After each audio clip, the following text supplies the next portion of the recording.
Bismillahirrahmanirrahim. Assalamualaikum warahmatullahi wabarakatuh. Perkenalkan, nama saya Dewi Puspikasari dengan NIM 2011020040 dari Prodi Sejarah Peradaban Islam. Baiklah, di sini saya akan menjelaskan sedikit mengenai materi saya yang berjudul Hubungan Minangkabau Timur. Untuk memenuhi syarat dari Bapak dosen Muhammad Nasir. Baiklah. Yang pertama, hubungan Minangkabau Timur. Minangkabau Timur, Prasasti Gahari menjelaskan tentang perintah Raja Damasraya, Maharaja Sri Tarioloka Maulibasuna Marwadewa terkait pembuatan arca Buddha kepada Bupati Grahi Mahespati Galani. Adapun prasasti Gahari ditemukan di Chaiya, selatan Thailand. Chaiya yang dulunya bernama Grahi pernah menjadi bagian dari kerajaan Tambarlingga yang merupakan negeri tangkukan kerajaan Sriwijaya sebelum diambil alih oleh kerajaan Damasraya. Bukti lainnya terkait keberadaan kerajaan Damasraya terungkap dalam catatan Cina, yakni Zufanzi karya Zahor Gua yang ditulis pada 1225 Masehi. Hubungan Damasraya dengan kerajaan-kerajaan lain di Asia Tenggara kala itu memang sudah terjalin baik, termasuk dengan beberapa kerajaan di Jawa seperti Kerajaan Singosari yang berpusat Jawa Timur. Sejarah dan letak kerajaan Damasraya. Setelah Sriwijaya runtuh, Damasraya menjadi kerajaan terbesar di Sumatera dan memiliki 15 kerajaan bawahan. Mulai dari Semenanjung Malaya, Sumatera, dan pesisir timurnya, hingga sebagian daerah Jawa bagian barat. Kerajaan Damasraya didirikan oleh dinasti Maulia pada 1183 oleh Sri Tariolokojaya Maulibusana Marwadewa sebagai pendiri sekaligus raja pertamanya. Pusat pemerintahan awal kerajaan ini berada di wilayah yang sekarang bernama Kabupaten Damasraya, Provinsi Sumatera Barat. Wilayah pusat kerajaan Damasraya berada di tepi Sungai Batanghari. Di era Aditya Warman bergelar Srimat Sri Udartya Warman. Prataprama Rajadema Maulimawali Marwadewa. Kerajaan Damasraya dipindahkan ke Pagaruyung atau Saruso, Kabupaten Tanah Datar, Sumatera Barat. Aditya Warman disebut-sebut sebagai keturunan Melayu yang lahir dari darah Jingga, salah satu putri Melayu yang ketika itu disuruh menetap di Singosari yang kelak menjadi Majapahit.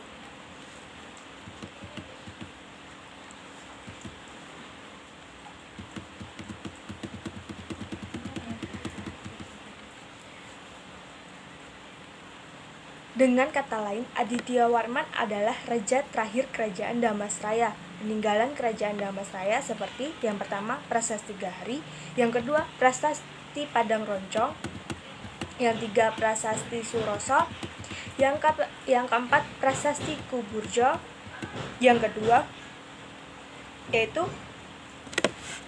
hubungan Minangkabau dengan negeri-negeri luar.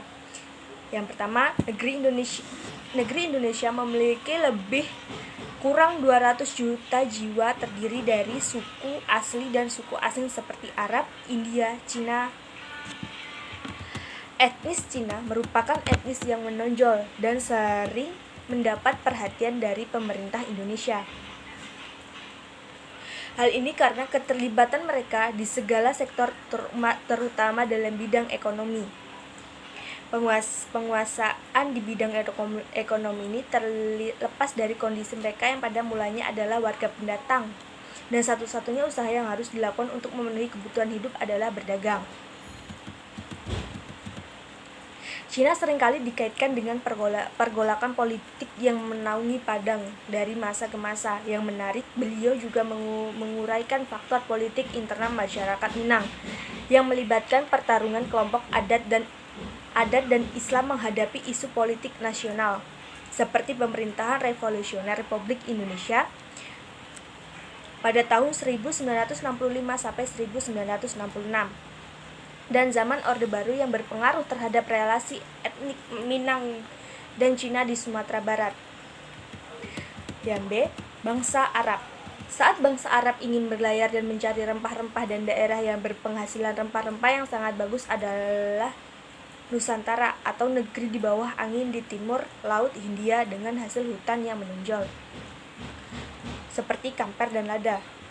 Diadakan dari berbagai tengah pulau Sumatera, kamper Sumatera inilah yang dipakai untuk mengawetkan mumi di Mesir dan sini.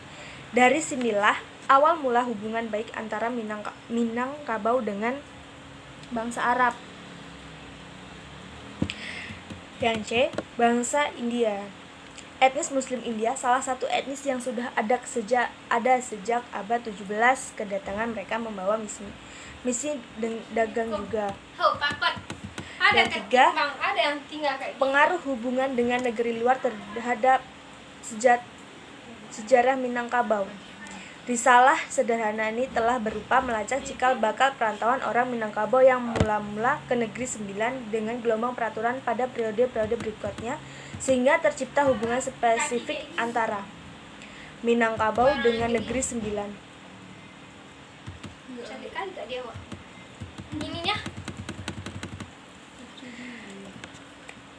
Proses Islamisasi di Minangkabau itu sendiri yang dimulai dari bawah kemudian dipartikan dilegitimasi lewat struktur resmi kerajaan. Proses ini berlangsung selama kurang lebih 2 abad sebelum Minangkabau mengirimkan pangeran kerajaan untuk menjadi raja di Negeri Sembilan pada penghujung abad ke-18. Meskipun Negeri Sembilan saat ini sudah menjadi bagian dari sejarah masa kini, hubungan kerajaan dan kebudayaan di negeri asal masih tetap terpelihara. Negeri Sembilan seperti halnya dengan negeri induknya Minangkabau menganut sistem matrilineal. Sampai saat ini Negeri Sembilan memakai adat perpatih yang sudah disesuaikan dengan kondisi setempat. Kebanyakan generasi baru masa kini tidak lagi mengenal asal-usul mereka dan juga kurang memperdulikannya. Namun beberapa kaum intelektual dan petinggi Malaysia asal Negeri Sembilan masih amat maklum dengan sejarah asal-usul nenek moyang mereka dan perbedaan yang terdapat antara negeri induk dan rantau. Bagi mereka dan juga bagi Minangkabau di Sumatera Barat, hubungan kerajaan dan kebudayaan antara kebudayaan harus dipelihara dan dipupuk terus-menerus sehingga memberi makna atas kebudayaan. Baiklah, mungkin itu saja penjelasan dari saya tentang hubungan Minangkabau Timur. Jikalau ada salah, mohon dimaafkan. Saya akhiri. Wabillahi taufiq wal hidayah. Wassalamualaikum warahmatullahi wabarakatuh.